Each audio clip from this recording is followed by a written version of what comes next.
시청자 여러분 안녕하십니까. 대신 검색해주는 특이점이온 수다 유튜브의 대검 조현민입니다. 오늘 제가 이렇게 톤이 이렇게 진중하게 나온 이유는요, 코로나 얘기를 할까 합니다. 갑자기 코로나 얘기가 왜 나오냐고요? 얼마 전에 제 아는 동생이 3월 초죠, 코로나 확진됐다고 문자를 받아서 통화를 한번 했었거든요. 그래서 시간이 지나서 4월 1일날 통화를 했습니다. 그동안 경과도 궁금하고 해서. 근데 제가 생각했던 것보다 코로나에 걸리면 엄청 힘들다고 하더라고요. 그래서 그 친구와 통화하다가 이걸 나만 알고 나만 경각심을 갖기에는 안 될 것 같아서 여러분과 함께 공유하고 싶어서 이 자리를 마련했고요. 저희의 진심이 좀 전해지면 좋을 것 같아서 지금 저희 채널에 뭐 광고가 붙지는 않지만 앞으로 저희 채널에 광고가 붙더라도 요 영상만큼은 저희가 광고를 붙이지 않겠습니다. 저희의 진심을 알아주셨으면 좋겠습니다. 그 친구에게 지금 전화를 한번 해보도록 하겠습니다. 아우님? 예, 형님. 네, 현재 상황은 어떤 상황이죠? 어제 퇴원을 했고요. 완치 판정을 받아서 집에서 지금 자가격리 하고 있습니다. 퇴원을 하고도 집에서 자가격리를 해? 병원에서 재검사를 계속 해요. 재검사 할 때마다 음성이 잠깐 나왔다가 다시 또 양성으로 나오는 경우들이 좀 있거든요. 너도 그랬어? 네, 저도 그러다 보니까 일단 음성이 2번 나와서 완치 판정은 받았는데 의사 선생님이 밖에 웬만하면 사람 많은 데는 나가지 말고, 그리고 가족들이랑도 웬만해서는 조금 당분간은 좀 떨어져서 지내라.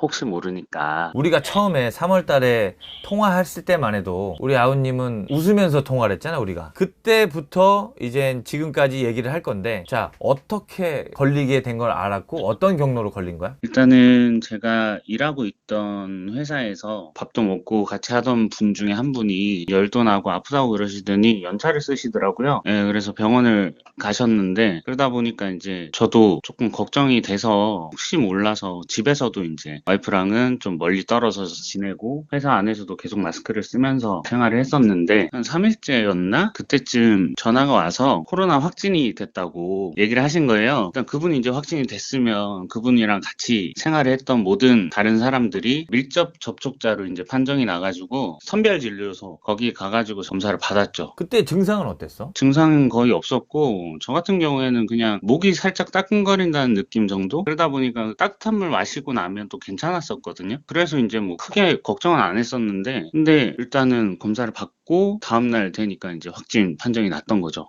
그때 기분이 어때? 진짜 막 덜컥 내려앉죠. 그때 딱 드는 생각이 내 가족. 나는 일단 걸렸으니까 어쩔 수 없는데 내 가족들 어떡하지? 이 생각이 자꾸 나죠. 자, 그러면 이제 확진이 됐어. 이제 그럼 집으로 사람들이 와? 일단 집에 무조건 대기하고 있어라, 우리가 간다 라는 얘기를 하시더라고요. 병원 입원할 때 필요한 준비물들 이런 것들 문자로 와서 그거 다 챙기고 있으니까 보건소에서 몇 시까지 차로 데리러 갈 거다 연락이 왔어요. 그래서 차가 왔는데 차가 저희 집 앞에 바로 오는 게 아니라 아무래도 동네에 시끄러워질 수도 있고 막 이러다 보니까 조금 떨어진 곳에 차를 그냥 대기시켜 놨으니까 앰뷸런스가 보이면 그냥 문 열고 타시면 된다라고 하시더라고요. 아하. 그러면은 너로 인해 또 누가 감염된 것도 있어? 없었어요, 저는. 그럼 또 마음의 짐은 좀 덜었네. 처음에 병원 들어갔을 때 어떤 느낌이었냐면은 격리병동이라는 데를 대부분 사람들은 안 가봤을 거예요. 모르지.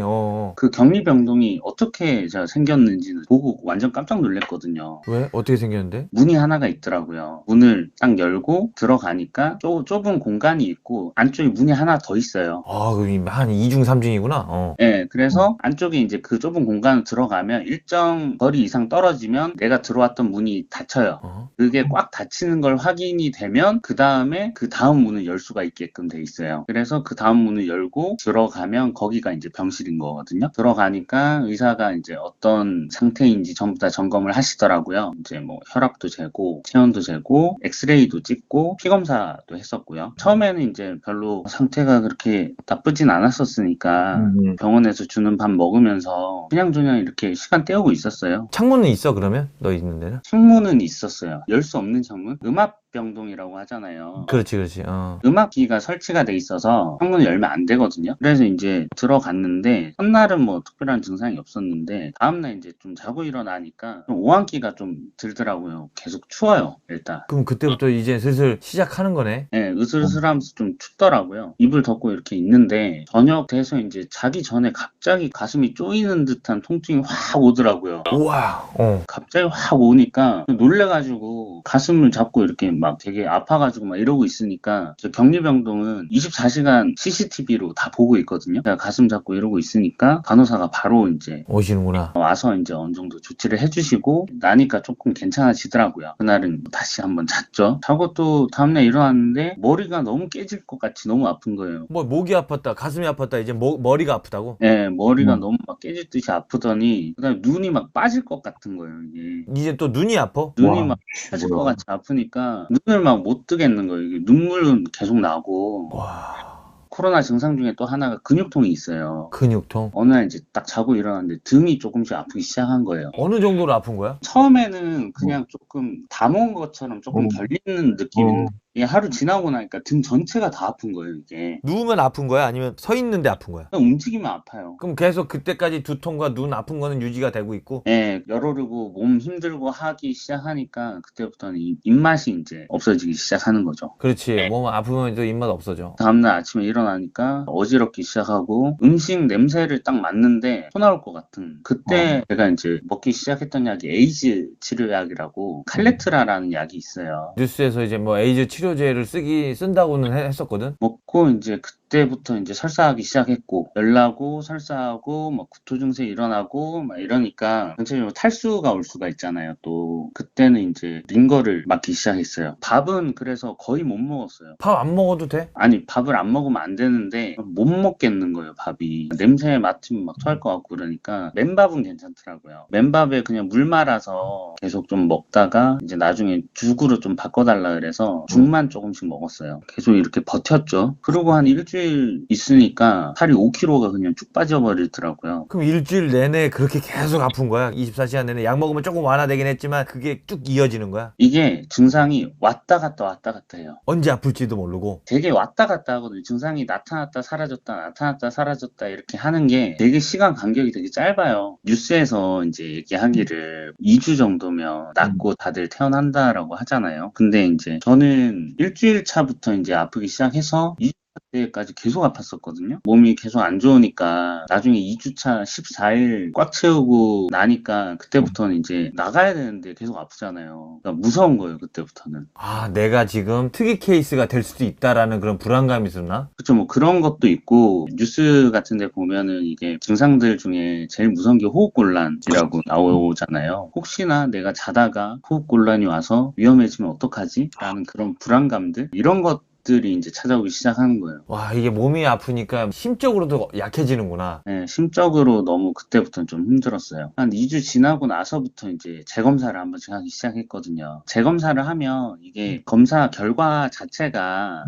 음성이니 양성이 딱 두 개로 나뉘어지진 않아요. 아, 그래? 의사들이 보는 관점에서는 수치상으로도 나온다 그러더라고요. 만약에 40이라는 수치가 있으면 이것보다 낮으면 양성이고 이것보다 높으면 음성인 거죠. 이 수치를 계속 체크를 하는 거예요. 매일매일 이제 검사도 하고 하면서. 근데 진짜로 의료진 분들 고생 많이 하시지? 엄청 고생하시죠. 어떻게 진짜 고생하시니? 일단은 그분들 방호복 입는 것부터가 진짜 힘든 거거든요. 어떻게 보면 제가 봐도 힘들어 보여요. 여기 들어오실 때만 해도 방호복 전부 다 풀 세팅을 다 하고 들어오신단 말이에요. 아유, 안쓰러워. 하얀색 그 방호복을 입고 그다음에 목을 쓰고 마스크 끼고 장갑 끼고 이렇게 딱 들어오셔서 제 방 앞에서 방 입구에 보면 또 추가로 뭐 이렇게 보호할 수 있는 장구들이 또 있어요. 장갑을 하나씩 더 끼시고 일회용 비닐 앞치마처럼 생긴 그런 것들이 있어요. 그거를 보호 장구 위에 한 번 또 덧입으시고 들어와서 그때부터 이제 진료를 보시거든요. 의사 선생님도? 의사 선생님도 마찬가지고 간호사 선생님도 마찬가지고 몇 겹인 거야, 도대체? 그렇게 하시고 제 방에서 나가기 전에 그 일회용으로 입었던 그 비닐 같은 것들은 다 벗어가지고 다시 버리고 간호사분들한테 되게 고마운 게 아침 주고 그다음에 제 혈압이랑 뭐 체온이랑 다 체크하신 다음에 방 안 청소를 해주세요. 하하. 코로나가 살만한 곳들 바닥이랑 뭐 이렇게 플라스틱 재질로 된 곳이나 아니면 철제 재질로 된 곳들은 전부 다 이제 다 닦아주시고 한 번씩 싹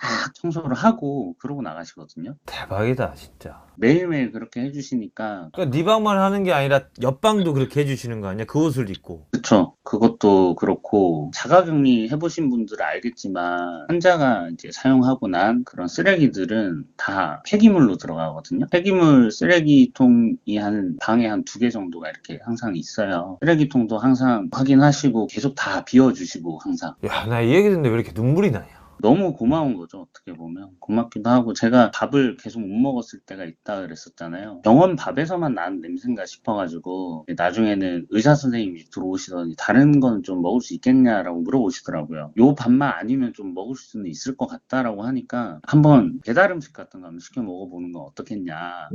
몸무게가 너무 많이 빠지고 그러니까 면역력이 약해지기 때문에 코로나는 치료약이 없잖아요. 내 몸의 면역력으로 이겨낼 수밖에 없는 병이란 말이에요. 그래서 잘 먹어서 빨리 다시 몸무게를 좀 올리고 몸 상태를 건강하게 만들어줘야 되니까 그때부터 제가 배달 음식을 조금씩 시켜 먹었는데 1층 본관 로비만 사람들이 왔다 갔다 할 수 있으니까 거기에 맡겨놓으면 간호사분들이 또 내려가서 그거 병실로 다시 넣어주시는 거거든요. 야, 진짜 간호사들도 안 쓰러지는 게 진짜 대단하다.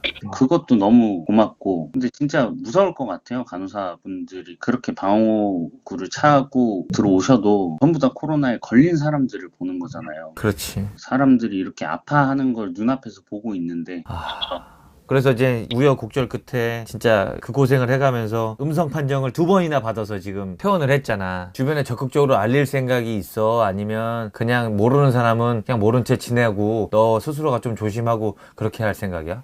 저는 웬만하면 다 얘기를 했어요. 주변에다. 잘했다. 네, 이만큼 무서운 병이기 때문에 지금 다들 불감증 걸려가지고 밖에 막 나다니고 하는데 정말 많이 괜찮아질 때까지는 자제하는 게 좋지 않을까라는 생각 좀 많이 들거든요. 그럼 요즘에 이제 한강 둔치나 뭐 아니면 꽃구경이나 이렇게 사람 많은 곳을 가는 사람들을 봤을 때 너의 감정은 어때? 저러면 안 될 것 같은데 라는 생각은 들죠. 지금은 조심해야 될 것 같은데 내가 만약에 걸렸을 때 내 주변 사람들한테 내가 끼치는 영향들이 너무 클 거를 저는 알고 있으니까 나 때문에 누가 걸렸을 때 그 죄책감 같은 거. 그게 그 사람들한테는 되게 더 힘들 거예요. 아픈 것보다. 아, 아픈 그렇구나. 것도 당연히 힘들 수 있는데 만약에 그 사람이 나로 인해서 만약에 기저질환이 있는 사람들이 만약에 아, 그래, 맞아. 목숨과도 직결되는 일이잖아요. 그런 사람들이 아니더라도 지금은 분명히 조심해야 될 기간이 아니지 않나라는 생각이 들죠. 날이 좋다고 해서 상황이 좋아진 게 아니야. 그지? 날만 좋아진 거지. 그래, 하여튼 퇴원 축하하고 또 계속 관리 잘 해갖고 또 보자고. 알았지? 네, 형 고마워요. 야, 건강하자. 예. 제가 뭐 무슨 말씀을 더 드리겠습니까? 뭐 내용은 다 나온 것 같고요. 생각이 짧았던 게 나 안 죽으면 됐지라고 생각했던 적도 있거든요. 내가 걸렸을 경우에도 나만 아프면 된다고 생각했는데 나 때문에 다른 사람이 아프고 나 때문에 다른 분이 힘들다고 생각하니까 확실히 진짜 거리두기 하고 손 잘 씻고 마스크 꼭 쓰고 진짜 그렇게 다녀야겠습니다. 자, 이상 대신 검색해주는 특이점이온 수다 유튜브 대검특수부의 조현민이었습니다. 오늘 또 아우님께도 감사하다는 말씀 드리겠습니다. 여러분 건강 잘 챙기십시오.